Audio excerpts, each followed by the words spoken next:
conquer and we're going to take some. Is that understood? Yes, sir. That's what we're going to do, sweetheart. We are going to go and get some. All right, people, on the ready line. Are you me? Yeah! Are you me? Yeah! What are you?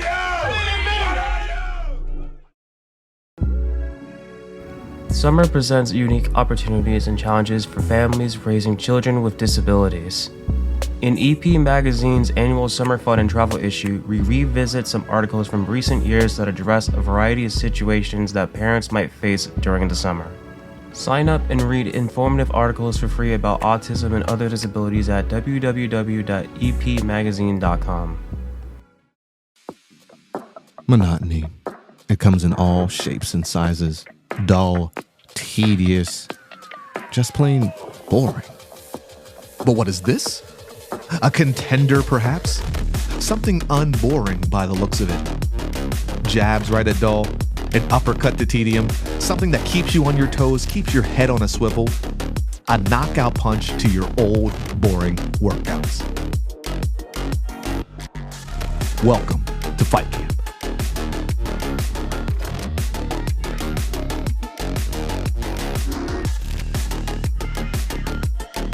Oscar Mike Radio is a proud podcast partner of REITs Across America Radio, heard every Thursday at 11 a.m. and Sunday at 8 a.m. Eastern.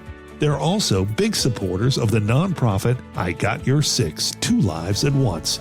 And with every wreath you sponsor through Oscar Mike Radio, $5 goes back to this great organization dedicated to making a difference in the lives of veterans, law enforcement, firefighters, and first responders battling PTSD.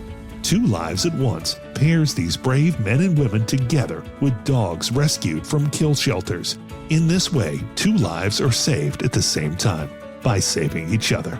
Donate now. Go to REITsAcrossAmerica.org/Oscar Mike Radio to help. That's REITsAcrossAmerica.org/Oscar Mike Radio.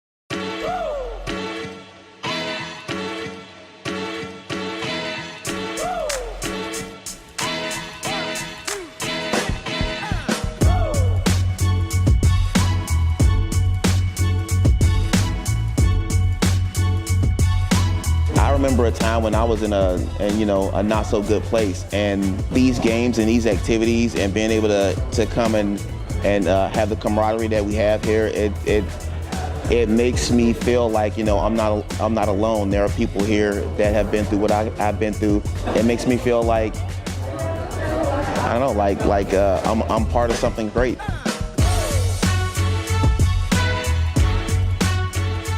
Just let yourself go. Give it a try.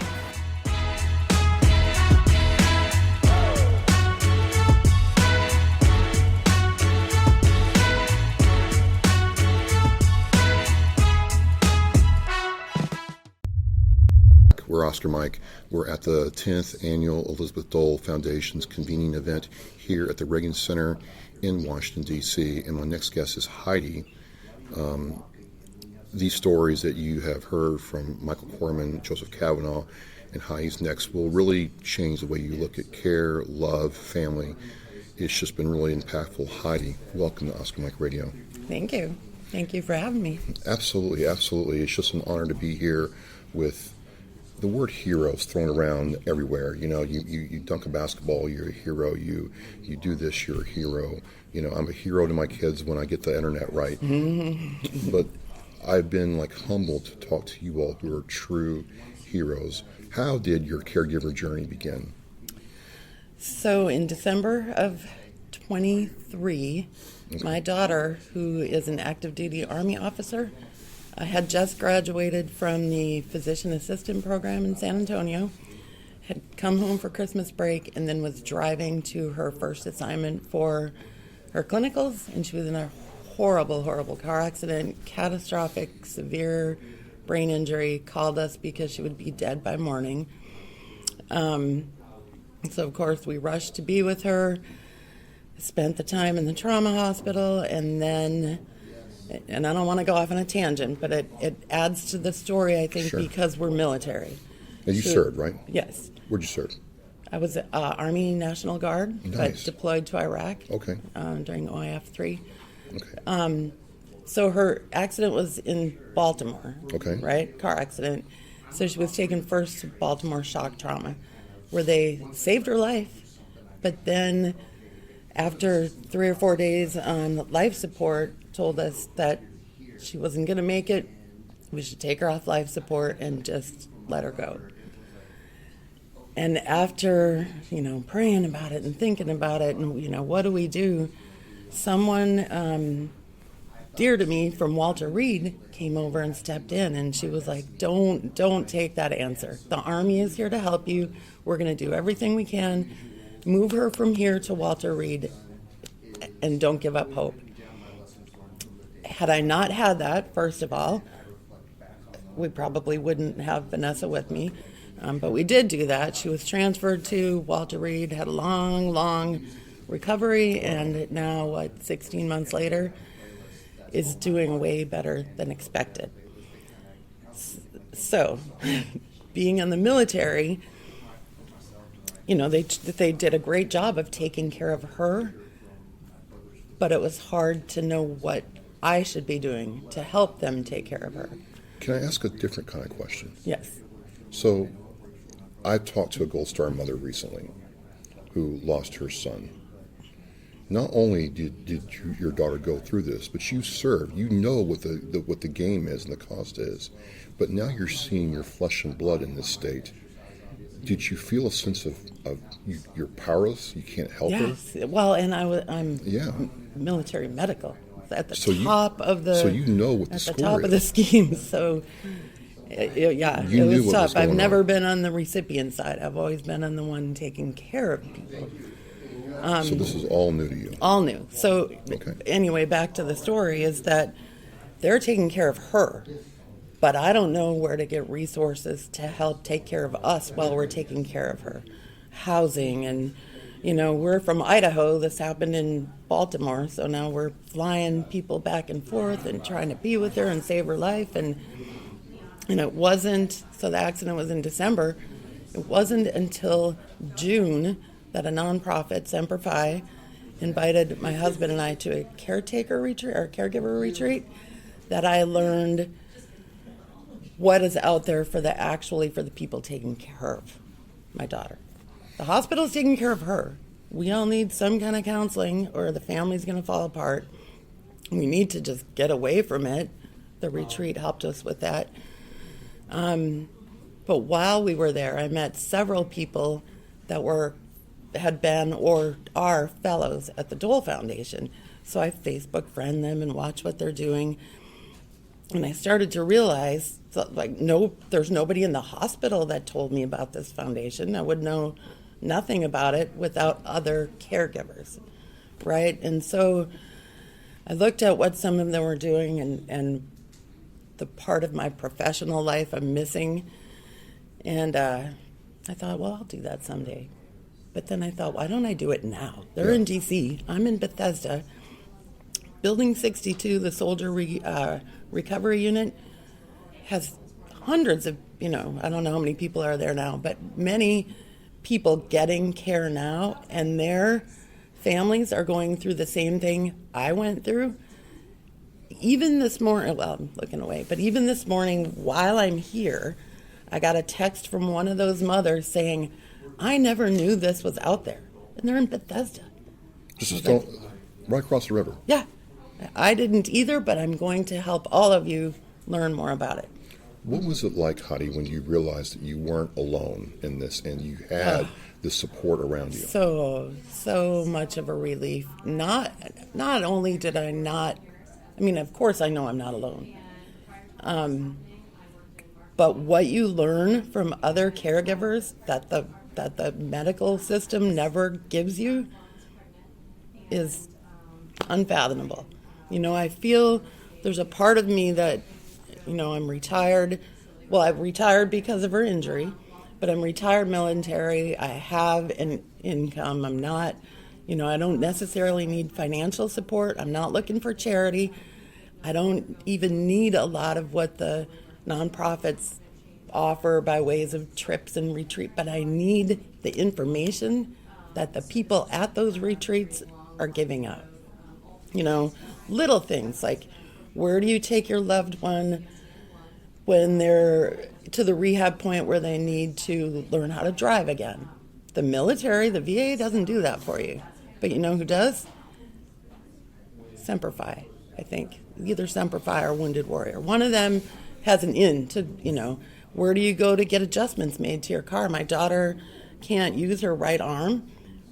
She's slowly getting better in every way, but just for the fun of it, I had her just sit in the car one day and say, tell me what it's like to drive. What are you going to do? And she started, and the first thing I realized was she can't even start the car because her arm doesn't work. But these are things the hospital doesn't tell you, but fellow caregivers tell you. Does that make sense? It makes sense. I mean, they're just focused on the patient, not all the stuff after care. So, this whole convening talks about, they've got 4 pillars they're working on, but the one that really speaks to me is the one that integrates the healthcare systems so they do know that information. Yeah, because, I mean, like, you go to the hospital sometimes and you get a slip of paper saying, do this, this, this, and this. Yeah. It sounds like, even in Michael's case, you don't get a whole lot. No. It's just you don't really get much. You get great care. I will never say that she hasn't gotten great care. But like Michael Corman was talking about how the house had to be redone for his father-in-law. I didn't even think about a car. Yeah, I didn't either. But who did? The other caregivers that have been there. The car is one of the big things. But just like once she was able to get out of the hospital and move around a little, there's several places that have, retreats and places you can go just to connect with nature, get out and walk. I wouldn't know about any of this if it wasn't for other caregivers. And I had never heard of anything like the Elizabeth Dole Foundation that can collect those caregivers and match you up with people. So the way they do it is that I'm assigned to Idaho because that's where I'm from, so I represent Idaho. But there's nothing to say I can't go back to Bethesda, where I am, which is what I plan to do, and just immediately start with all of those family members in the SRU. So both Michael and Joseph talked about social media and its power to connect other caregivers. Are you already working? Yeah. As soon as the Elizabeth Dole Foundation, published my picture and said welcome, already getting people like, oh my God, do we have this in Idaho? Do you know so and so? Can you help me? Where can I go for this? I can't even begin to imagine as a parent, as a soldier yourself, what it's been like for you and your family. What's it like now that you have the support from the Elizabeth Dole Foundation, these other orgs, to start seeing your daughter come back? What's that been like, Heidi? It's been amazing.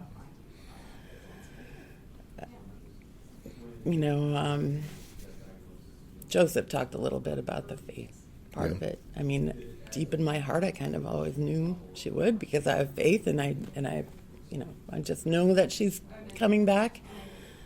But it's pretty incredible. I don't want, when I tell her story, I don't want pity. Like I said, I don't want financial resources. I want other people that understand what she needs, what we're going through. And I think another thing is that we focus on the caregiver like there's only one.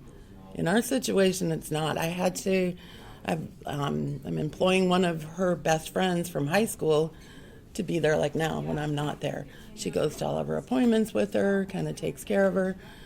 My husband, my daughter, who's still in college, we're collectively a caregiver. It's not just one person. So it's a team. Yeah, it's a team effort all the way, and now you have the support for that team so they can keep, your daughter in the fight. Amazing. She's a warrior, isn't she? She really is. And Yeah. I wish, for what you do, I really wish that there was a time you could bring her on, because she was an Ironman, a full Ironman triathlete, like brilliant, in PA school, going places. Everybody loves her. And then to see her life just change so suddenly is heartbreaking.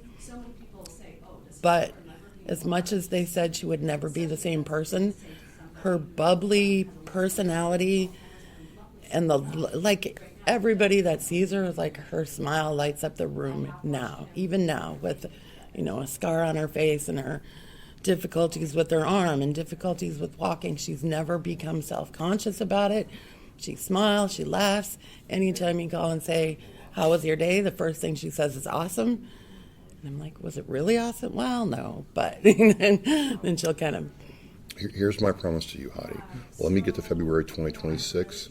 We'll keep in touch, please, and we will make that happen. Yeah, it would be an honor. She would be to come out, meet your daughter, and let people understand the kind of warrior she is. Because the reason I say that is a lot of people get hurt, and I've seen it happen where they just lose the fight internally for whatever reason. And then there's these people that stay in the fight and fight to get back and fight for everything they have.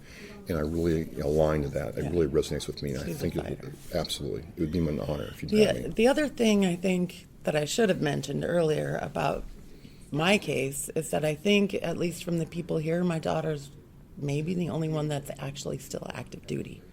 Well, she's still active duty. So a lot of caregivers don't learn about all of this stuff until years later, Right. So I'm fortunate because she hasn't med boarded yet to be learning from other people, like, make sure you get this and this and this before they med board her. Okay, last couple questions. Yeah. Why hasn't the Army med boarded? The Marine Corps couldn't wait to med board me. They can't wait to med board anybody. Right. But, well, first of all, I know the regulations just because I'm in Army medicine, but, they've got to help her get better first. Got it. And that they aren't hesitating to do that. I haven't had any problems with the Army So the caregivers. Nobody's rushing her because I think they all know she's coming back. I want to see that comeback story. Awesome. Heidi, again, kind of like with Joseph, where this power of love really manifests itself. We have a mother's love, a soldier's love, and this whole family team behind your daughter, and now you have the Elizabeth Dole Foundation as part of this. Thank you for telling your story. Thank you. Awesome. Thanks again for talking to us. It's awesome. Thank you. Travis with Oscar Mike Radio. Again, we're at the Elizabeth Dole convening here in Washington, D.C. You've heard some really impactful stories from Michael, Joseph, and now Heidi. And we as veterans, we as Americans can take action and support those who are giving care to our nation's heroes. Thank you so much. As we say at Oscar Mike Radio, we're mission flight. The biggest fear Gold Star families have that their child will be forgotten. We need to never forget freedom wasn't free. It's the fact that they give us the life we have now. We should remember them and give thanks to them. If I can be a part of something today that's going to make the surviving family of any of these veterans, these heroes, feel better tomorrow, then it's worth it. That one wreath symbolizes one family that was able to smile because of the generous donations. To sponsor a wreath and honor a veteran, visit wreathsacrossamerica.org. Thank you for listening and watching Oscar Mike Radio, where our active duty service members and veterans are in action and the mission is in flight. Oscar Mike Radio is an oversized load co-Sinister One production. If you are a veteran or know a veteran who needs help, please dial 988 and press 1 for the Veterans Crisis Line.